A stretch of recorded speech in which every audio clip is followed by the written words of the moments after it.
Capital gain tax लगा ਜਦੋਂ ਜੇ कैपिटल लॉस ਹੁੰਦਾ ਆ ਫਿਰ ਵੀ ਕੋਈ ਰਿਆਇਤ ਮਿਲਦੀ ਹੈ ਕੱਲ ਨੂੰ कैपिटल गेन ਹੁੰਦੀ ਹੈ ਤਾਂ ਉਹਦੇ ਅਗੇਂਸਟ ਤੁਸੀਂ ਐਡਜਸਟ ਕਰ ਸਕਦੇ ਹੋ ਤੁਸੀਂ कैपिटल लॉस ਨੂੰ ਦੂਸਰੀ ਕਿਸੇ ਇਨਕਮ ਦੇ ਨਾਲ ਐਡਜਸਟ ਨਹੀਂ ਕਰ ਸਕਦੇ ਅੱਜ ਦੀ ਰੇਟ ਦੇ ਵਿੱਚ ਜੀ 50% ਟੈਕਸ ਪੇ ਕਰਨਾ ਹੈ 3 ਲੱਖ ਦਾ ਪ੍ਰੋਫਿਟ ਹੋਇਆ 1.5 ਲੱਖ ਤੇ ਪੇ ਕਰਨਾ ਹੈ ਠੀਕ ਹੈ 25 ਜੂਨ ਤੋਂ ਬਾਅਦ ਤੁਸੀਂ 1.5 ਲੱਖ ਤੇ ਨਹੀਂ 2 ਲੱਖ ਤੇ ਪੇ ਕਰਨਾ ਸੋ 3 ਲੱਖ ਦੇ ਵਿੱਚੋਂ 1 ਲੱਖ ਮਾਫ ਜੀ 2 ਲੱਖ ਤੇ ਟੈਕਸ ਪੇ 50,000 ਦੇ ਉੱਤੇ ਤੁਸੀਂ ਟੈਕਸ ਐਕਸਟਰਾ ਪੇ ਕਰੋਗੇ 25 ਜੂਨ ਤੋਂ ਬਾਅਦ ਹੁਣ ਸਰਕਾਰ ਕਹਿੰਦੀ ਹੈ ਜੀ ਅਸੀਂ ਜਿਹੜੇ ਅਮੀਰ ਤਰੀਨ ਲੋਕ ਨੇ ਜਿਹੜੇ ਬਹੁਤ ਅਮੀਰ ਲੋਕ ਨੇ ਅਲਟਰਾ ਰਿਚ ਲੋਕ ਨੇ ਉਹਨਾਂ ਨੂੰ ਇਹਦੇ ਥੱਲੇ ਕਾਬੂ ਕਰ ਰਹੇ ਹਾਂ ਪਰ ਇਹਦੇ ਨਾਲ ਤਾਂ ਆਮ ਆਦਮੀ ਵੀ ਆ ਗਿਆ ਫਿਰ ਜਿਹਦੇ ਕੋਲ 2 ਘਰ ਆ ਉਹ ਵੀ ਆ ਗਿਆ ਮੈਂ ਤਾਂ ਸਿੰਪਲ ਜਿਹਾ ਆਦਮੀ ਆ ਮੈਂ ਤਾਂ ਸਾਰੀ ਉਮਰ 40,000 ਕਮਾਇਆ ਮੈਂ ਤਾਂ ਹੁਣ ਸੀਨੀਅਰ ਹੈਗਾ ਵਾ ਮੇਰੀ ਸਾਰੀ ਪੈਨਸ਼ਨ ਆਉਂਦੀ ਹੈ ਮੈਂ ਕਿਥੋਂ ਅਲਟਰਾ ਰਿਚ ਹੋ ਗਿਆ ਲੇਕਿਨ ਟੈਕਸ ਤੁਹਾਨੂੰ ਹੁਣ ਜ਼ਿਆਦਾ ਪੇ ਕਰਨਾ ਪੈਣਾ ਇਸ ਟੈਕਸ ਨੂੰ ਬਚਾਉਣ ਦਾ ਕੋਈ ਤਰੀਕਾ ਹੈ ਜੇ ਕੋਈ ਬੰਦਾ ਚਾਹੁੰਦਾ ਕਿ 25 ਤਰੀਕ ਤੋਂ ਪਹਿਲੇ ਮੈਂ ਉਸ ਚੀਜ਼ ਨੂੰ ਚੇਂਜ ਕਰ ਦੇਵਾਂ ਤੇ ਤੁਸੀਂ 50% ਟੈਕਸ ਪੇ ਕਰੋਗੇ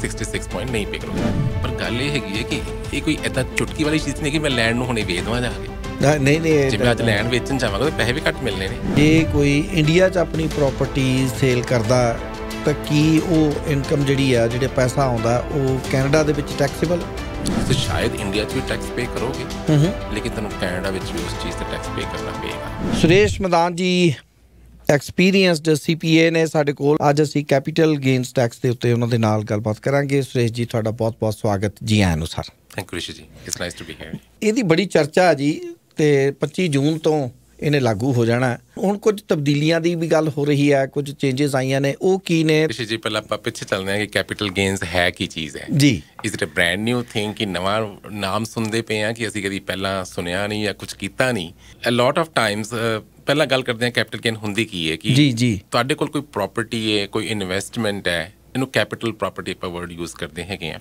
ਜੀ ਅਗਰ ਤੁਸੀਂ ਉਸ ਪ੍ਰੋਪਰਟੀ ਜਾਂ ਇਨਵੈਸਟਮੈਂਟ ਨੂੰ ਸੇਲ ਕਰਦੇ ਹੋ ਤੇ ਉਹ ਤੁਹਾਨੂੰ ਕੋਈ ਪ੍ਰੋਫਿਟ ਹੁੰਦਾ ਵਾ ਸੋ ਐਗਜ਼ਾਮਪਲ ਤੁਸੀਂ ਕੋਈ ਸਟਾਕਸ ਬਾਏ ਕੀਤੇ ਹੋਏ ਨੇ ਮਿਊਚੁਅਲ ਫੰਡ ਬਾਏ ਕੀਤੇ ਹੋਏ ਤੁਹਾਡੀ ਕੋਈ ਵੈਕੇਸ਼ਨ ਪ੍ਰੋਪਰਟੀ ਹੈਗੀ ਹੈ ਤੁਹਾਡੇ ਕੋਲ ਕੋਈ ਲੈਂਡ ਹੈਗੀ ਸੀਗੀ ਤੁਸੀਂ ਲੈਂਡ ਸਪੋਜ਼ ਕਰੋ $1 ਲੱਖ ਦੀ ਖਰੀਦੀ ਸੀਗੀ ਤੇ ਹੁਣ ਤੁਸੀਂ ਸਪੋਜ਼ $3 ਲੱਖ ਦੀ ਵੇਚਦੇ ਹੋ ਤੇ ਤੁਹਾਨੂੰ $2 ਲੱਖ ਦਾ ਪ੍ਰੋਫਿਟ ਹੁੰਦਾ ਉਹਦੇ ਉੱਤੇ ਉਹਦਾ ਪ੍ਰੋਫਿਟ ਹੈ ਉਹਨੂੰ ਟੈਕਸ ਲੱਗਦਾ ਹੈ ਉਸ ਚੀਜ਼ ਨੂੰ ਜੀ ਠੀਕ ਹੈ ਸੋ ਇੱਕ ਤਾਂ ਆਪਾਂ ਗੱਲ ਕਰਦੇ ਹਾਂ ਇਨਕਮ ਦੀ ਗੱਲ ਕਰਦੇ ਇਨਕਮ ਹੁੰਦੀ ਹੈ ਜਦੋਂ ਅਸੀਂ ਸੈਲਰੀ ਹੈ ਅਸੀਂ ਬਿਜ਼ਨਸ ਇਨਕਮ ਹੈ ਆਪਾਂ ਜੋ ਕਮਾਈ ਕਰਦੇ ਹੈਗੇ ਆ ਇਹ ਜਿਹੜੀ ਇਨਕਮ ਹੈਗੀ ਹੈ ਇਹ ਇਨਕਮ ਹੈਗੀ ਹੈ ਜਿਹੜੀ ਉਹਦਾ ਕੈਪੀਟਲ ਸਾਈਡ ਹੈ ਕਿ ਜੋ ਤੁਸੀਂ ਇਨਵੈਸਟਮੈਂਟ ਕੀਤੀ ਹੈ ਉਹਦੇ 'ਤੇ ਟੈਕਸ ਲੱਗਦਾ ਹੈ ਤਾਂ ਉਹਨੂੰ ਅਸੀਂ ਜੋ ਟੈਕਸ ਜਿਹੜਾ ਪ੍ਰੋਫਿਟ ਹੁੰਦਾ ਉਹਨੂੰ ਅਸੀਂ ਕੈਪੀਟਲ ਗੇਨ ਕਹਿੰਦੇ ਹਾਂ ਆਫ ਕੋਰਸ ਜੇ ਲਾਸ ਹੋਏਗੀ ਤੁਹਾਨੂੰ ਕੈਪੀਟਲ ਲਾਸ ਕਵਾਂਗੇ ਜੇ ਗੇਨ ਹੈ ਤੁਹਾਨੂੰ ਕੈਪੀਟਲ ਗੇਨ ਕਵਾਂਗੇ ਕੈਪੀਟਲ ਟੈਕਸ ਲੱਗ ਗਿਆ ਤੇ ਕੈਪੀਟਲ ਗੇਨ ਟੈਕਸ ਲੱਗਾ ਜਦੋਂ ਜੇ ਕੈਪੀਟਲ ਲਾਸ ਹੁੰਦਾ ਆ ਫਿਰ ਵੀ ਕੋਈ ਰਿਆਇਤ ਮਿਲਦੀ ਹੈ ਬਿਲਕੁਲ ਠੀਕ ਗੱਲ ਹੈ ਜੀ ਸੋ ਕੈਪੀਟਲ ਲਾਸ ਦੀ ਵੀ ਰਿਆਇਤ ਤਾਂ ਹੈਗੀ ਹੈ ਪਰ ਉਹ ਰਿਆਇਤ ਹੈਗੀ ਹੈ ਕਿ ਜੇ ਸਪੋਜ਼ ਕਰੋ ਤੁਹਾਨੂੰ ਕੱਲ ਨੂੰ ਕੈਪੀਟਲ ਗੇਨ ਹੁੰਦੀ ਹੈ ਤਾਂ ਉਹਦੇ ਅਗੇਂਸਟ ਤੁਸੀਂ ਐਡਜਸਟ ਕਰ ਸਕਦੇ ਹੋ ਤੁਸੀਂ ਕੈਪੀਟਲ ਲਾਸ ਨੂੰ ਦੂਸਰੀ ਕਿਸੇ ਇਨਕਮ ਦੇ ਨਾਲ ਐਡਜਸਟ ਨਹੀਂ ਕਰ ਸਕਦੇ ਸੋ ਐਗਜ਼ਾਮਪਲ ਲੈਂਦੇ ਹਾਂ ਕਿ ਸਪੋਜ਼ ਕਰੋ ਸੇਮ ਐਗਜ਼ਾਮਪਲ ਮੇਰੀ $1 ਲੱਖ ਦੀ ਪ੍ਰੋਪਰਟੀ ਸੀਗੀ ਮੈਂ 75,000 ਦੀ ਵੇਚੀ ਤੇ ਮੇਰੀ 25,000 ਦੀ ਲਾਸ ਹੋ ਗਈ ਹੁਣ ਉਹਦੀ 25,000 ਦੀ ਲਾਸ ਹੈ ਨਾ ਤੁਹਾਨੂੰ ਉਹਦੇ 'ਤੇ ਕੋਈ ਟੈਕਸ ਨਹੀਂ ਬਚਣਾ ਰਾਈਟ ਅਵੇ ਪਰ ਲੈਟਸ ਸੇ ਫਿਊਚਰ ਦੇ ਵਿੱਚ ਤੁਸੀਂ ਕੁਝ ਹੋਰ ਬਾਏ ਕਰਦੇ ਹੋ ਤੁਹਾਨੂੰ ਉਹਦੇ 'ਤੇ 50,000 ਦਾ ਕੈਪੀਟਲ ਗੇਨ ਹੁੰਦੀ ਹੈ ਨਾਓ ਤੁਸੀਂ 50,000 ਦੀ ਬਜਾਏ 25,000 ਦਾ ਟੈਕਸ ਪੇ ਕਰ ਸਕਦੇ ਹੋ ਬਿਕਾਜ਼ ਤੁਸੀਂ ਪੁਰਾਣੀ 25,000 ਯੂਜ਼ ਕਰ ਸਕਦੇ ਹੋ ਸੋ ਕੈਪੀਟਲ ਲਾਸ ਜੇ ਤੁਹਾਨੂੰ ਹੁੰਦੀ ਹੈ ਤੁਸੀਂ ਇਹਨੂੰ ਕੈਰੀ ਫੋਰਵਰਡ ਕਰ ਸਕਦੇ ਹੋ to be set in the future ਉਹਦੇ ਅਗੇਂਸਟ ਐਡਜਸਟ ਕਰਨ ਵਾਸਤੇ ਨਾ ਰਾਈਟ ਜੀ ਸੋ ਹੁਣ ਇਹਦੇ ਤੇ ਇਹ ਦੱਸੋ ਕਿਵੇਂ ਟੈਕਸ ਕਿਵੇਂ ਇਹਦੇ ਤੇ ਨਿਰਧਾਰਿਤ ਹੁੰਦਾ ਬਿਲਕੁਲ ਠੀਕ ਹੈ ਜੀ ਸੋ ਐਜ਼ ਆਫ ਟੂਡੇ ਅੱਜ ਦੀ ਆਪਾਂ ਗੱਲ ਕਰਦੇ ਹਾਂ 11 ਜੂਨ ਦੀ ਗੱਲ ਕਰਦੇ ਹੈਗੇ ਹਾਂ ਕਿ ਅੱਜ ਦਾ ਰੂਲ ਜਿਹੜਾ ਇਹ ਹੈਗਾ ਵੈ ਕਿ ਜੋ ਤੁਹਾਡਾ ਕੈਪੀਟਲ ਗੇਨ ਪ੍ਰੋਫਿਟ ਹੋਏਗਾ ਉਹਦੇ ਉੱਤੇ ਤੁਹਾਨੂੰ ਟੈਕਸ ਲੱਗੇਗਾ ਸਪੋਜ਼ ਸੇਮ ਐਗਜ਼ਾਮਪਲ ਮੈਂ ਕਰਦਾ ਵਾਂ ਕਿ ਮੈਂ $1 ਲੱਖ ਦੀ ਪ੍ਰੋਪਰਟੀ ਬਾਏ ਕੀਤੀ 4 ਲੱਖ ਦੀ ਵੇਚੀ ਮੈਨੂੰ 3 ਲੱਖ ਦਾ ਪ੍ਰੋਫਿਟ ਹੋਇਆ 3 ਲੱਖ ਦੇ ਉੱਤੇ ਜਿਹੜਾ ਅੱਜ ਦਾ ਰੂਲ ਇਹ ਹੈਗਾ ਵੈ ਕਿ 3 ਲੱਖ ਦਾ 50% ਮਤਲਬ ਤੁਸੀਂ 1.5 ਲੱਖ ਦੇ ਉੱਪਰ ਟੈਕਸ ਪੇ ਕਰੋਗੇ 3 ਲੱਖ ਤੇ ਨਹੀਂ ਪੇ ਕਰੋਗੇ ਅੱਛਾ ਜੀ ਠੀਕ ਹੈ ਪ੍ਰੋਫਿਟ 3 ਲੱਖ ਦਾ ਹੋਇਆ ਵਾ ਤੁਹਾਨੂੰ ਜੀ ਪਰ ਤੁਸੀਂ 1.5 ਲੱਖ ਤੇ ਪੇ ਕਰਨਾ ਤੁਸੀਂ ਉਹਨੂੰ ਸੋ ਜਿਹੜੇ ਪਹਿਲੇ ਦੋ ਆ ਉੱਤੇ ਟੈਕਸ ਨਹੀਂ ਹੈਗਾ ਸੋ $1 ਲੱਖ ਦੀ ਕਾਸਟ ਹੋ ਗਈ 4 ਲੱਖ ਦਾ ਸੇਲ ਹੋ ਗਈ ਬਿਲਕੁਲ ਠੀਕ ਹੈ ਪ੍ਰੋਫਿਟ ਹੋਇਆ 3 ਲੱਖ ਦਾ ਜੀ 3 ਲੱਖ ਦੇ ਵਿੱਚ 1.5 ਲੱਖ ਤੇ ਟੈਕਸ ਨਹੀਂ ਲੱਗਣਾ 1.5 ਲੱਖ ਤੇ ਟੈਕਸ ਲੱਗਣਾ ਹੈ ਓਕੇ 50% ਤੇ ਨਹੀਂ ਲੱਗਣਾ ਐਜ਼ ਆਫ ਟੂਡੇ 11 ਜੂਨ ਦੀ ਗੱਲ ਕਰਦੇ ਆਪਾਂ ਅੱਛਾ ਜੀ 11 ਜੂਨ ਨੂੰ ਅੱਜ ਤੁਸੀਂ ਕੋਈ ਚੀਜ਼ ਵੇਚੀ ਹੈ ਤੇ ਤੁਹਾਨੂੰ ਮੈਂ 1.5 ਲੱਖ ਤੇ ਟੈਕਸ ਲਗਾਵਾਂਗਾ ਸੋ ਜਿੰਨਾ ਪ੍ਰੋਫਿਟ ਹੋਇਆ ਉਹਦੇ 50% ਉੱਪਰ ਟੈਕਸ ਲੱਗੇਗਾ ਜਿੰਨਾ ਉਹਨਾਂ ਨੇ ਦੱਸਿਆ ਹੁਣ ਬਿਲਕੁਲ ਠੀਕ ਗੱਲ ਹੈ ਉਹ ਹੁਣ ਕਿੰਨਾ ਆ ਟੈਕਸ 25 ਜੂਨ ਹੁਣ ਆਪਾਂ ਫਾਸਟ ਫਾਰਵਰਡ ਕਰੀਏ ਜੀ ਜੀ 25 ਜੂਨ, ਸੋ 24 ਜੂਨ ਦੀ ਅੱਧੀ ਰਾਤੀ ਤੋਂ ਬਾਅਦ ਸ਼ੁਰੂ ਕਰ ਦਿਓ ਤੁਸੀਂ, ਸਮਝ ਗਏ ਨਾ। ਇਹ ਜਿਹੜਾ ਪ੍ਰੋਫਿਟ 50% ਹੈ, ਇਹ ਹੁਣ 2/3 66.67% ਬਣ ਜਾਏਗਾ। 66.67%। ਸੋ ਮਤਲਬ ਇਹ ਹੋ ਗਿਆ, ਜਿਹੜਾ ਸੇਮ ਮੈਂ ਆਪਣੀ ਇਕੁਏਸ਼ਨ ਕਰਨਾ ਵਾ, 1 ਲੱਖ ਤੇ 4 ਲੱਖ, 3 ਲੱਖ ਦਾ ਪ੍ਰੋਫਿਟ ਹੈ, 3 ਲੱਖ ਦੇ ਉੱਤੇ 2 ਲੱਖ ਤੇ ਟੈਕਸ ਲੱਗੇਗਾ, ਹੁਣ 1.5 ਲੱਖ ਤੇ ਨਹੀਂ। ਫੇਰ ਬੜਾ ਵੱਧ ਗਿਆ ਨਾ। ਹੁਣ ਥੋੜਾ ਜਿਹਾ ਕਨਫਿਊਜ਼ ਫੇ ਹੋ ਗਿਆ। ਦੇਖੋ ਅੱਜ ਦੀ ਰੇਟ ਦੇ ਵਿੱਚ ਜੀ 50% ਟੈਕਸ ਪੇ ਕਰਨਾ ਹੈ। 3 ਲੱਖ ਦਾ ਪ੍ਰੋਫਿਟ ਹੋਇਆ, 1.5 ਲੱਖ ਤੇ ਪੇ ਕਰਨਾ ਹੈ। ਠੀਕ ਹੈ ਜੀ। 25 ਜੂਨ ਤੋਂ ਬਾਅਦ ਤੁਸੀਂ 1.5 ਲੱਖ ਤੇ ਨਹੀਂ 2 ਲੱਖ ਤੇ ਪੇ ਕਰਨਾ। ਸੋ 3 ਲੱਖ ਦੇ ਵਿੱਚੋਂ 1 ਲੱਖ ਮਾਫ ਜੀ, 2 ਲੱਖ ਤੇ ਟੈਕਸ ਪੇ ਕਰਨਾ ਹੈ। ਅੱਜ ਤੁਹਾਨੂੰ 1.5 ਲੱਖ ਮਾਫ ਹੈ। ਇਹ 66% ਹੋ ਜਾਊਗਾ ਨਾ ਫਿਰ ਉਦੋਂ। ਹਾਂਜੀ 2/3 ਅੱਜ ਦੀ ਰੇਟ ਵਿੱਚ 50% ਤੇ ਆ, ਪਰ 25 ਜੂਨ ਤੋਂ ਬਾਅਦ ਇਹ 66% ਦੇ ਉੱਤੇ ਟੈਕਸ ਲੱਗੇਗਾ। ਬਿਲਕੁਲ ਠੀਕ ਗੱਲ ਹੈ ਜੀ। ਜੀ ਜੀ। ਸੋ 50,000 ਦੇ ਉੱਤੇ ਤੁਸੀਂ ਟੈਕਸ ਐਕਸਟਰਾ ਪੇ ਕਰੋਗੇ 25 ਜੂਨ ਤੋਂ ਬਾਅਦ।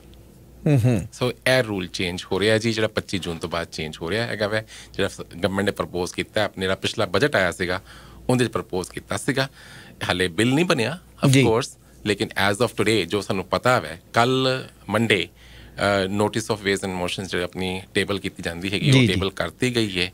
ਸੋ ਇਹਦਾ ਮਤਲਬ ਇਹ ਹੈ ਕਿ ਇਹਦੇ ਉੱਤੇ ਹੁਣ ਆਫ ਕੋਰਸ ਫਰਦਰ ਡਿਸਕਸ਼ਨ ਹੋਏਗੀ, ਬਿੱਲ ਬਣੇਗਾ। ਜਦੋਂ ਬਿੱਲ ਬਣ ਜਾਏਗਾ ਤੇ 25 ਜੂਨ ਤੋਂ ਬਾਅਦ ਜੋ ਵੀ ਕੈਪੀਟਲ ਗੇਨ ਹੋਏਗੀ ਉਹਦੇ ਤਾਂ 2/3 ਦਾ। ਹੁਣ ਸਰਕਾਰ ਕਹਿੰਦੀ ਹੈ ਜੀ ਅਸੀਂ ਜਿਹੜੇ ਅਮੀਰ ਤਰੀਨ ਲੋਕ ਨੇ, ਜਿਹੜੇ ਬਹੁਤ ਅਮੀਰ ਲੋਕ ਨੇ, ਅਲਟਰਾ ਰਿਚ ਲੋਕ ਨੇ, ਉਹਨਾਂ ਨੂੰ ਇਹਦੇ ਥੱਲੇ ਕਾਬੂ ਕਰ ਰਹੇ ਹਾਂ, ਪਰ ਇਹਦੇ ਨਾਲ ਤਾਂ ਆਮ ਆਦਮੀ ਵੀ ਆ ਗਿਆ, ਫਿਰ ਜਿਹਦੇ ਕੋਲ 2 ਘਰ ਆ ਉਹ ਵੀ ਆ ਗਿਆ ਅੜਿੱਕੇ। ਬਿਲਕੁਲ ਠੀਕ ਗੱਲ ਹੈ। ਸੋ ਦੇਖੋ ਜੀ, ਇੱਕ ਪੋਲੀਟੀਕਲ ਲਾਈਨ ਹੈਗੀ ਹੈ ਕਿ ਹਾਂਜੀ 0.19% ਆਈ ਥਿੰਕ ਉਹਨਾਂ ਨੇ ਰੇਸ਼ੋ ਕਹੀ ਹੈਗੀ ਹੈ ਕਿ ਹਾਂਜੀ ਜਿਹੜੇ ਬੰਦੇ ਤੇ ਅਫੈਕਟ ਕਰਨਗੇ। ਲੇਕਿਨ ਜਿਹੜਾ ਐਜ਼ ਐਨ ਅਕਾਊਂਟੈਂਟ ਮੈਂ ਤੁਹਾਨੂੰ ਕਹਿ ਸਕਦਾ ਹੈਗਾ ਕਿ ਸੱਚ ਇਹ ਹੈਗਾ ਵੈ ਕਿ ਇਟ ਡਜ਼ਨਟ ਮੈਟਰ ਤੁਸੀਂ ਅਲਟਰਾ ਰਿਚ ਹੋ ਜਾਂ ਤੁਸੀਂ ਲੋਅਰ ਰਿਚ ਹੋ। ਸੋ ਐਗਜ਼ਾਮਪਲ ਮੈਂ ਸਿੰਪਲ ਜਿਹੀ ਐਗਜ਼ਾਮਪਲ ਦਿੰਦਾ ਵਾਂ। ਮੈਂ ਜੀ ਆਪਣੇ 1971 ਦੇ ਵਿੱਚ ਕਿਤੇ ਪਿੱਛੇ ਪਹਿਲਾਂ ਜਾ ਕੇ ਮੈਂ ਇੱਕ ਲੈਂਡ ਖਰੀਦੀ ਸੀਗੀ, ਠੀਕ ਹੈ। ਉਹ ਲੈਂਡ ਮੈਂ ਰੱਖੀ ਹੋਈ ਸੀਗੀ ਤੇ ਅੱਜ ਮੈਂ ਜਾ ਕੇ ਵੇਚੀ ਹੈ। ਮੇਰੀ ਕੋਈ ਇਨਕਮ ਨਹੀਂ ਹੈ, ਮੈਂ ਤਾਂ ਸਿੰਪਲ ਜਿਹਾ ਬੰਦਾ ਵਾਂ, ਮੈਂ ਸੀਨੀਅਰ ਬੰਦਾ ਹੋ ਗਿਆ ਹੁਣ ਤਾਂ, ਰਾਈਟ। ਮੈਨੂੰ ਤਾਂ ਉਨੀ ਇਨਕਮ ਆਉਂਦੀ ਹੈ। ਜਦੋਂ ਟਾਈਮ ਚੰਗੇ ਵੀ ਸੀਗੇ, 1971 ਦੇ ਵਿੱਚ ਪੁਰਾਣਾ ਟਾਈਮ ਸੀਗਾ, ਉਹਦੇ ਵਿੱਚ ਮੈਂ ਕਿਤੇ ਲੈਂਡ ਖਰੀਦੀ ਸੀਗੀ, ਸਸਤੀ ਖਰੀਦੀ ਸੀਗੀ, ਉਹ ਪਈ ਅੱਜ ਜਿਹੜੀ ਖਰੀਦੀ ਸੀ 10,000 ਦੀ, ਉਹ ਅੱਜ ਮਿਲੀਅਨ ਦੀ ਹੋ ਗਈ ਹੈ। ਪਰ ਬਈ ਬਹੁਤ ਫਰਕ ਪੈ ਗਿਆ। ਮੈਂ ਤਾਂ ਸਿੰਪਲ ਜਿਹਾ ਆਦਮੀ ਆ, ਮੈਂ ਤਾਂ ਸਾਰੀ ਉਮਰ 40,000 ਕਮਾਇਆ, ਮੈਂ ਤਾਂ ਹੁਣ ਸੀਨੀਅਰ ਹੈਗਾ ਵਾ, ਮੇਰੀ ਸਾਰੀ ਪੈਨਸ਼ਨ ਆਉਂਦੀ ਹੈ, ਮੈਂ ਕਿਥੋਂ ਅਲਟਰਾ ਰਿਚ ਹੋ ਗਿਆ। ਲੇਕਿਨ ਟੈਕਸ ਤੁਹਾਨੂੰ ਹੁਣ ਜ਼ਿਆਦਾ ਪੇ ਕਰਨਾ ਪੈਣਾ ਹੈ। ਗਵਰਨਮੈਂਟ ਦੀ ਡੈਫੀਨੇਸ਼ਨ ਸੀ ਅਲਟਰਾ ਰਿਚ ਹੋ ਗਏ। ਬੜੀ ਇਹ ਅਜੀਬ ਜਿਹੀ ਲੈਂਗੁਏਜ ਹੈ। ਇਸ ਟੈਕਸ ਨੂੰ ਬਚਾਉਣ ਦਾ ਕੋਈ ਤਰੀਕਾ ਹੈਗਾ? ਇਸ ਟੈਕਸ ਨੂੰ ਬਚਾਉਣ ਦਾ ਤਰੀਕਾ ਤਾਂ ਕੋਈ ਮਤਲਬ ਜ਼ਬਾਨੀ ਕੋਈ ਤਰੀਕਾ ਨਹੀਂ ਹੈ ਜੀ। ਦਾ ਓਨਲੀ ਤਰੀਕਾ ਇੱਕੋ ਹੀ ਹੈਗਾ ਵੈ। ਇਹ ਪਹਿਲਾਂ ਵੀ ਤਰੀਕਾ ਨਹੀਂ ਸੀਗਾ, ਟੈਕਸ ਤਾਂ ਟੈਕਸ ਹੀ ਹੈ, ਟੈਕਸ ਤਾਂ ਲੱਗਣਾ ਹੀ ਲੱਗਣਾ। ਸਿਰਫ ਇਹ ਹੈਗਾ ਕਿ ਹਾਂ ਜੇ ਕੋਈ ਬੰਦਾ ਚਾਹੁੰਦਾ ਕਿ 25 ਤਰੀਕ ਤੋਂ ਪਹਿਲੇ ਮੈਂ ਉਸ ਚੀਜ਼ ਨੂੰ ਚੇਂਜ ਕਰ ਦੇਵਾਂ, ਤੇ ਤੁਸੀਂ 50% ਟੈਕਸ ਪੇ ਕਰੋਗੇ, 66 ਨਹੀਂ ਪੇ ਕਰੋਗੇ, ਟੈਕਸ ਬਚਾ ਸਕਦੇ ਹੋ ਆਪਣਾ। ਪਰ ਗੱਲ ਇਹ ਹੈਗੀ ਹੈ ਕਿ ਇਹ ਕੋਈ ਏਦਾਂ ਚੁਟਕੀ ਵਾਲੀ ਚੀਜ਼ ਨਹੀਂ ਕਿ ਮੈਂ ਲੈਂਡ ਨੂੰ ਹੁਣੇ ਵੇਚ ਦੇਵਾਂ ਜਾ ਕੇ। ਨਹੀਂ, ਜੇ ਮੈਂ ਅੱਜ ਲੈਂਡ ਵੇਚਣ ਜਾਵਾਂਗਾ ਤਾਂ ਪੈਸੇ ਵੀ ਘੱਟ ਮਿਲਣੇ ਨੇ। ਬਿਲਕੁਲ ਠੀਕ ਹੈ। ਲੇਕਿਨ ਯੈਸ ਇਹ ਹੈ ਸਕਦਾ ਹੈ ਕਿ ਜਿੱਦਾਂ ਹੁਣ ਸਪੋਜ਼ ਕਿਸੇ ਕੋਲ ਸਟਾਕਸ ਜਾਂ ਇਨਵੈਸਟਮੈਂਟਸ ਹੈਗੀ ਆ, ਮੈਂ ਬੰਦਾ ਚਾਹੁੰਦਾ ਵਾ ਕਿ ਸਟਾਕਸ ਤੇ ਇਨਵੈਸਟਮੈਂਟ ਜਿਹੜੀ ਹੈਗੀ ਮੈਂ ਪਹਿਲਾਂ ਹੀ ਹੁਣੇ ਹੀ ਵੇਚ ਦਿੰਦਾ ਵਾ, ਜਿਹੜੀਆਂ 25 ਤੋਂ ਬਾਅਦ ਨਹੀਂ ਵੇਚਣੀਆਂ ਹੈਗੀਆਂ। Yes you can pay less tax today, but again ਇਹ ਸਾਰੀਆਂ ਚੀਜ਼ਾਂ ਨਾ ਡਿਪੈਂਡ ਕਰਦੀਆਂ ਵੈ ਕਿ ਹਾਂਜੀ ਮਾਰਕੀਟ ਕੀ ਕਹਿੰਦੀ ਹੈ। ਮਾਰਕੀਟ ਦੇ ਵਿੱਚ ਸਟਾਕਸ ਤੇ ਮਿਊਚੁਅਲ ਫੰਡਸ ਦਾ ਪ੍ਰਾਈਸ ਕੀ ਚੱਲਦਾ ਪਿਆ ਵਾ, ਟਾਈਮਿੰਗ ਸਹੀ ਹੈਗੀ ਹੈ। ਅੱਜ ਮੈਂ ਉਹਨੂੰ ਚੀਜ਼ ਨੂੰ ਵੇਚ ਦੇਵਾਂ $10 ਦੇ ਵਿੱਚ, ਕੱਲ੍ਹ ਨੂੰ ਉਹ 12 ਦੀ ਹੋ ਜਾਂਦੀ ਹੈ, ਮੈਂ ਤਾਂ 20% ਨੁਕਸਾਨ ਕਰ ਲਿਆ ਆਪਣਾ ਥੋੜ੍ਹਾ ਟੈਕਸ ਬਚਾਉਣ ਵਾਸਤੇ। ਸੋ ਆਨਸਰ ਮੁਸ਼ਕਿਲ ਹੈ ਜੀ, ਯੈਸ। ਲੇਕਿਨ ਅਗਰ ਕੋਈ ਬੰਦਾ ਆਪਣੀ ਪਲੈਨਿੰਗ ਕਰਨਾ ਚਾਹੁੰਦਾ ਵੈ ਤਾਂ ਉਹ 25 ਤਰੀਕ ਤੋਂ ਪਹਿਲੇ ਅਗਰ ਇਸ ਚੀਜ਼ ਨੂੰ ਡਿਸਪੋਜ਼ ਆਫ ਕਰ ਦਿੰਦਾ ਵੈ ਤੇ ਉਹਨੂੰ ਟੈਕਸ ਜਿਹੜਾ ਹੈਗਾ ਘੱਟ ਪੇ ਕਰਨਾ ਪਏਗਾ। ਲੇਕਿਨ ਟੈਕਸ ਜ਼ਰੂਰ ਹੈਗਾ ਵੈ, ਘੱਟ ਨਹੀਂ ਜੀ। ਤੇ ਜਿਹੜੀਆਂ ਇਹਨਾਂ ਵਿੱਚ ਚੇਂਜਸ ਕਰਨੀਆਂ ਸੀ ਇਹਨਾਂ ਨੇ ਕੁਝ ਨਹੀਂ ਕੀਤੀਆਂ, ਜਿਹੜੀਆਂ ਗੱਲ ਚੱਲ ਰਹੀ ਸੀ ਜੀ? ਅਨਫੋਰਚੂਨੇਟਲੀ ਨੋਟ ਜੀ। ਬਿਜ਼ਨਸ ਕਮਿਊਨਿਟੀ, ਸੋ ਆਪਾਂ ਵਾਪਸ ਚੱਲੀਏ ਕਿ ਜਿਹੜੇ ਕੈਪੀਟਲ ਗੇਨ ਜਿਹੜਾ ਟੈਕਸ ਹੈਗਾ ਨਾ, ਉਹ ਮਤਲਬ ਕਿਉਂ ਘੱਟ ਕਿਉਂ ਹੈ? ਪਹਿਲੀ ਗੱਲ ਤਾਂ ਆਪਾਂ ਉੱਦਾਂ ਗੱਲ ਕਰਦੇ ਕਿ ਇਨਕਮ ਜੋ ਤੁਸੀਂ ਸਪੋਜ਼ ਕਰੋ $100 ਦੀ ਤੁਸੀਂ ਆਪਣੀ ਸੈਲਰੀ ਕਮਾਈ ਹੈ, ਤੁਸੀਂ ਟੈਕਸ ਉਹਦੇ ਉੱਤੇ ਪੇ ਕਰਦੇ ਹੋ ਨਾ, 50 ਤੇ ਪੇ ਨਹੀਂ ਕਰਦੇ ਹੈਗੇ। ਪਰ ਕੈਪੀਟਲ ਗੇਨ ਵਾਲੇ 50 ਪੈਸੇ ਕਿਉਂ ਟੈਕਸ ਪੇ ਕਰਦੇ ਪਏ ਹੋ? ਸੋ ਗਵਰਨਮੈਂਟ ਦਾ ਜਿਹੜਾ ਹੈਗਾ ਵੈ ਤੁਸੀਂ ਆਲਰੇਡੀ ਟੈਕਸ ਘੱਟ ਪੇ ਕਰਦੇ ਪਏ ਹੋ। ਨੋਰਮਲ ਤੁਸੀਂ ਇਨਕਮ ਤੇ ਪੂਰਾ ਪੇ ਕਰਦੇ ਹੋ, ਪਰ ਕੈਪੀਟਲ ਗੇਨ ਦਾ ਤੁਸੀਂ 50% ਟੈਕਸ ਪੇ ਕਰਦੇ ਹੋ, ਤੁਸੀਂ ਪੂਰੇ ਤੇ ਨਹੀਂ ਪੇ ਕਰਦੇ ਹੈਗੇ, ਸਾਰੀ ਇਨਕਮ ਪੇ ਕਰਦੇ ਨਾ। ਲੇਕਿਨ ਇਹ ਜਿਹੜਾ ਹੈਗਾ ਨਾ, ਇਹ ਇਕਨੋਮਿਕਸ ਦਾ ਹੈਗਾ ਵੈ ਕਿ ਇਹਨੂੰ ਇਨਸੈਂਟਿਵ ਹੈ ਕਿ ਆਪਾਂ ਇਨਵੈਸਟਮੈਂਟ ਕਰੀਏ ਮਾਰਕੀਟ ਦੇ ਵਿੱਚ ਨਾ। ਸੋ ਜਦੋਂ ਕੈਪੀਟਲ ਗੇਨ ਲਿਆਇਆ ਗਿਆ ਸੀ ਨਾ, ਉਹਨੂੰ ਇਨਫਲੇਸ਼ਨ ਦੇ ਬੇਸ ਤੇ ਲਿਆ ਗਿਆ ਸੀ ਕਿ ਹਾਂ ਵੀ ਜਿਹੜੀ ਚੀਜ਼ 10,000 ਦੀ 1971 ਸੀਗੀ ਉਹ ਇਨਫਲੇਸ਼ਨ ਵੀ ਤਾਂ ਵਧਿਆ ਨਾ ਉਸ ਡੇਟ ਤੋਂ, ਉਹ ਅੱਜ ਮਿਲੀਅਨ ਦੀ ਹੋ ਗਈ ਹੈ। ਪਰ ਤੁਸੀਂ ਅਗਰ ਉਹਨੂੰ ਐਕਚੁਅਲ ਸੋਚੋਗੇ ਤਾਂ ਸ਼ਾਇਦ ਉਹ 10,000 ਜਿਹੜੀ ਹੈਗੀ ਹੈ, ਮੈਂ ਉਹੀ 10,000 ਕਿਤੇ ਹੋਰ ਲਗਾਇਆ ਹੁੰਦਾ, ਇਨਵੈਸਟ ਕੀਤਾ ਹੁੰਦਾ, ਤਾਂ ਉਹਨੇ ਵੀ ਤਾਂ ਸ਼ਾਇਦ ਮੇਰਾ 5 ਲੱਖ ਬਣ ਜਾਣਾ ਸੀਗਾ ਜੀ। ਉਹਨੇ ਤਾਂ ਨਹੀਂ ਰਹਿਣਾ ਸੀ ਉੱਥੇ। ਇਨਫਲੇਸ਼ਨ ਦੇ ਨਾਲ ਕੈਚਅਪ ਕਰਦਾ ਪਿਆ ਨਾ ਜੀ। ਜੋ ਚੀਜ਼ ਆਪਾਂ ਡਾਲਰ ਦੀ ਖਰੀਦਦੇ ਸੀਗੇ 1971 ਚ, ਅੱਜ $100 ਸ਼ਾਇਦ ਖਰੀਦਦੇ ਹੋਵਾਂਗੇ ਉਸ ਚੀਜ਼ ਨੂੰ, ਰਾਈਟ? ਟਾਈਮ ਹੈਗਾ ਵੇ। ਸੋ ਕੈਪੀਟਲ ਗੇਨ ਜਿਹੜੀ ਟੈਕਸੇਸ਼ਨ ਸੀਗੀ ਨਾ, ਉਹ ਇਸ ਬੇਸ ਤੇ ਇਹਨੂੰ ਘੱਟ ਤੇ ਟੈਕਸ ਕੀਤਾ ਗਿਆ ਸੀਗਾ ਕਿ ਹਾਂ ਬਈ ਉਹ ਇਨਫਲੇਸ਼ਨ ਨੂੰ ਕੈਚ ਕੀਤਾ ਵੇ। ਸੈਕੰਡਲੀ ਇਹ ਹੈਗਾ ਵੈ ਕਿ ਜੋ ਮੈਨੂੰ ਉਹ 'ਚੋਂ ਪ੍ਰੋਫਿਟ ਹੁੰਦਾ, ਮੈਨੂੰ ਰੀ ਇਨਵੈਸਟ ਕਰਦਾ ਵਾਂ, ਮੈਂ ਇਕੋਨਮੀ ਨੂੰ ਉੱਪਰ ਚੁੱਕਦਾ ਵਾਂ, ਮੈਂ ਲੋਕਾਂ ਨੂੰ ਜੋਬਸ ਦਿੰਦਾ ਵਾਂ, ਮੈਂ ਬਿਜ਼ਨਸ ਬਣਾਉਂਦਾ ਵਾਂ, ਮੈਂ ਬਿਲਡਿੰਗਾਂ ਖੜੀਆਂ ਕਰਦਾ ਹੈਗਾ ਵਾਂ, ਇਹ ਸਾਰਾ ਕੁਛ ਕਰਦਾ ਵਾਂ। ਪਰ ਅਨਫੋਰਚੂਨੇਟਲੀ ਜੀ ਉਹ ਹੁਣ ਜਿਹੜਾ ਹੈਗਾ ਵੈ ਉਹ ਐਡਵਾਂਟੇਜ ਜਿਹੜੀ ਹੈਗੀ ਉਹ ਘਟਦੀ ਪਈ ਹੈ।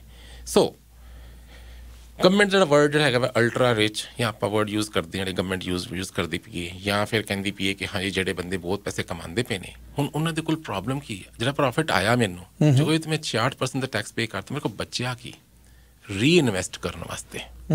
ਸੋ ਬੜੀ ਵੱਡੀ ਕੰਪਲੇਂਟ ਬਿਜ਼ਨਸ ਕਮਿਊਨਿਟੀ ਤੋਂ ਕਿ ਪਈ ਇਹਨੂੰ ਨਾ ਕਰੋ, ਕਿਉਂਕਿ ਮੇਰੇ ਕੋਲ ਪੈਸੇ ਘੱਟ ਜਾਣੇ ਨੇ ਇਕੋਨੋਮੀ ਨੂੰ ਉੱਪਰ ਕਰਨ ਵਾਸਤੇ। ਮੈਂ ਬਿਲਡਿੰਗਾਂ ਨਹੀਂ ਖੜੀ ਕਰ ਸਕਦਾ ਜੇ ਮੈਂ ਟੈਕਸ ਪੇ ਕਰ ਦਿੰਦਾ ਵਾਂ, ਮੈਂ ਤੁਹਾਡੇ ਵਾਸਤੇ ਜੌਬਸ ਨਹੀਂ ਕ੍ਰੀਏਟ ਕਰ ਸਕਦਾ, ਨਵੇਂ ਬਿਜ਼ਨਸ ਨਹੀਂ ਕ੍ਰੀਏਟ ਕਰ ਸਕਦਾ, ਵੀ ਨਾ ਕਰੋ।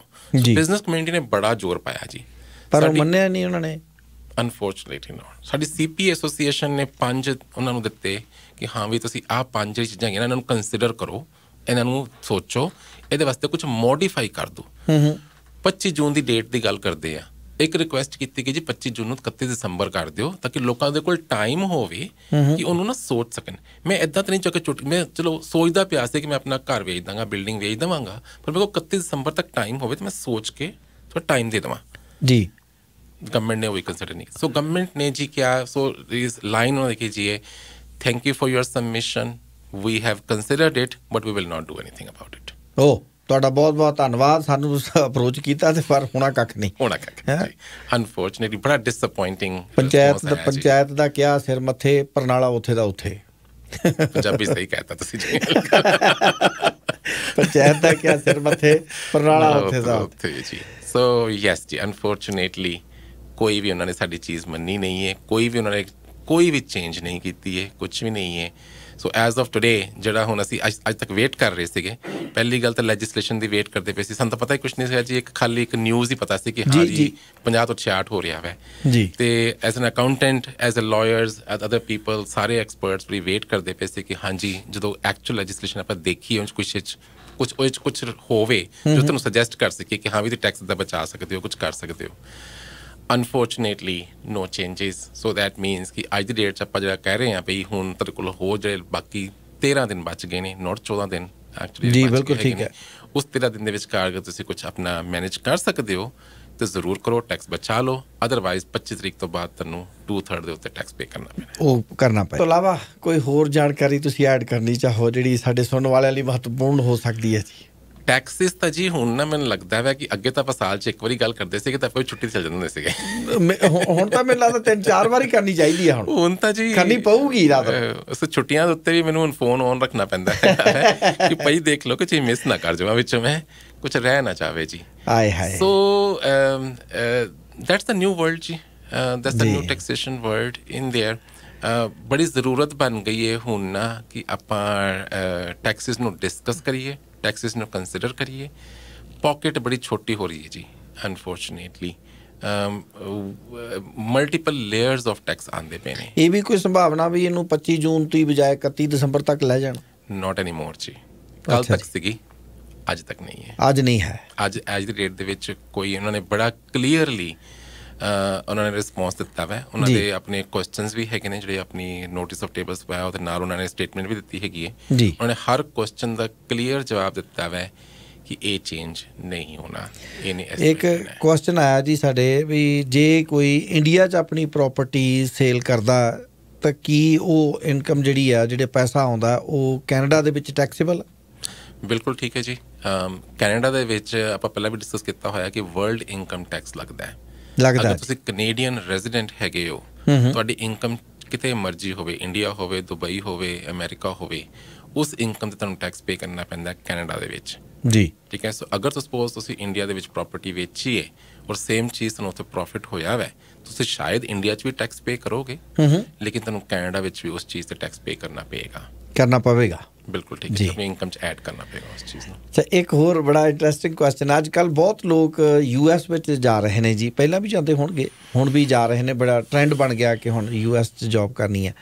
ਕੈਨੇਡੀਅਨ ਸਿਟੀਜ਼ਨ ਜੇ ਅਮਰੀਕਾ 'ਚ ਜੋਬ ਕਰਦਾ ਤੇ ਉਹਨੂੰ ਉੱਥੇ ਹੀ ਰਹਿੰਦਾ ਉਹ, ਪਰ ਕੀ ਉਹਨੂੰ ਕੈਨੇਡਾ ਵਿੱਚ ਵੀ ਟੈਕਸ ਪੇ ਕਰਨਾ ਪਵੇਗਾ?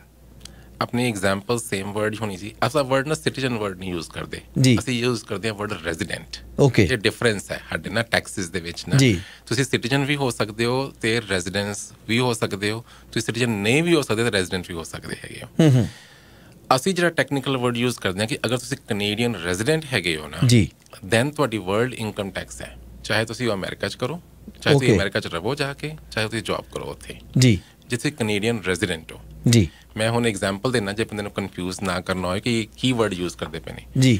ਤੁਸੀਂ USA ਚਲੇ ਗਏ ਜੋਬ ਕਰਨ ਵਾਸਤੇ, ਤੁਸੀਂ USA ਹੀ ਰਹਿੰਦੇ ਹੋ, ਉੱਥੇ ਤੁਸੀਂ ਆਪਣਾ ਸਾਰਾ ਸਾਲ ਹੀ ਕੱਢਿਆ ਹੈਗਾ, ਠੀਕ ਹੈ ਜੀ, ਪਰ ਤੁਸੀਂ ਆਪਣੇ ਬੱਚੇ ਔਰ ਵਾਈਫ ਇੱਥੇ ਛੋੜ ਗਏ ਜੀ, ਤੁਸੀਂ ਕੈਨੇਡੀਅਨ ਰੈਜ਼ੀਡੈਂਟ ਹੋ ਜੀ, ਤੁਹਾਨੂੰ ਟੈਕਸ ਇੱਥੇ ਪੇ ਕਰਨਾ ਪੈਣਾ ਹੈ, ਈਵਨ ਤੁਸੀਂ ਸਾਰਾ ਸਾਲ ਉੱਥੇ ਰਹੇ ਹੋ। ਜੇ ਪਰਿਵਾਰ ਤੁਹਾਡਾ ਇੱਥੇ ਹੈ ਤਾਂ that's like so we call them, the word is called residential ties ਜੀ। ਪਰ ਕਿੰਨੀਆਂ ਟਾਈਜ਼ ਹੈਗੀਆਂ ਮੈਂ ਕੈਨੇਡਾ ਦੇ ਨਾਲ ਜੀ। ਇਹੀ ਐਗਜ਼ਾਮਪਲ ਆਪਾਂ ਚੇਂਜ ਕਰ ਦਈਏ ਕਿ ਮੇਰਾ ਕੋਈ ਵੀ ਇੱਥੇ ਨਹੀਂ ਹੈਗਾ, ਨਾ ਮੇਰਾ ਘਰ ਹੈ, ਨਾ ਮੇਰਾ ਬੈਂਕ ਅਕਾਊਂਟ ਹੈ, ਮੈਂ ਆਪਣਾ ਡਰਾਈਵਿੰਗ ਲਾਇਸੈਂਸ ਛੋੜ ਦਿੱਤਾ, ਮੈਂ ਆਪਣੀ ਅਲਬਰਟਾ ਹੈਲਥ ਕੇਅਰ ਛੋੜ ਦਿੱਤੀ, ਮੈਂ ਚਲਾ ਗਿਆ ਜੀ, ਪਰ ਮੈਂ ਸਿਟੀਜ਼ਨ ਹੈਗਾ ਵਾ ਕੈਨੇਡਾ ਦਾ। ਹਾਂਜੀ, ਮੈਂ ਇੰਡੀਆ ਕੈਨੇਡਾ ਨੂੰ ਛੋੜ ਦਿੱਤਾ ਜੀ, ਮੈਂ ਵਾਪਸ ਨਹੀਂ ਆਉਣਾ, ਮੈਨੂੰ ਨਹੀਂ ਪਤਾ ਮੈਂ ਆਉਣਾ ਕਿ ਨਹੀਂ ਆਉਣਾ, ਮੈਨੂੰ ਨਹੀਂ ਪਤਾ, ਮੈਂ ਚਲਾ ਗਿਆ ਜੀ। Yes, then you may not have to pay taxes. Okay, ਤੇ ਜਿਹੜਾ ਲਾਸ ਆ ਉਹ ਵੀ ਕੈਰੀ ਫਾਰਵਰਡ ਹੁੰਦਾ ਜੀ? ਬਿਲਕੁਲ ਠੀਕ ਗੱਲ ਹੈ ਜੀ। ਸੋ ਕੈਪੀਟਲ ਲਾਸ ਜਿਹੜੀ ਆਪਾਂ ਇਹੀ ਗੱਲ ਕਰ ਰਹੇ ਹਾਂ ਕਿ ਕੈਰੀ ਫਾਰਵਰਡ ਹੁੰਦਾ ਹੈਗਾ ਵਾ, it can be carry forward, ਲੇਕਿਨ ਇਹਨੂੰ ਕੈਰੀ ਫਾਰਵਰਡ ਤਾਂ ਕਰ ਸਕਦੇ ਹੋ, ਪਰ ਇਹਦਾ ਜਿਹੜਾ ਟੈਕਸ ਬਚਣਾ ਵਾ ਉਦੋਂ ਹੀ ਹੈ ਜੇ ਤੁਹਾਨੂੰ ਕੈਪੀਟਲ ਗੇਨ ਫਿਊਚਰ ਦੇ ਵਿੱਚ ਹੋਏਗੀ। ਸੋ ਅਗਰ ਗੇਨ ਫਿਊਚਰ 'ਚ ਨਹੀਂ ਹੋ ਰਹੀ ਹੈ ਦੈਨ ਦੇयर ਇਜ਼ ਨੋ ਬੈਨੀਫਿਟ। ਤੇ ਜਿਹੜਾ ਕੈਪੀਟਲ ਗੇਨ ਆ ਜਿਹੜਾ ਸਾਨੂੰ ਆ ਰਿਹਾ, ਜੇ ਅਸੀਂ ਉਹ ਇਨਵੈਸਟ ਕਰ ਦਿੰਦੇ ਹਾਂ ਫਿਰ ਵੀ ਟੈਕਸ ਦੇਣਾ ਪਵੇਗਾ?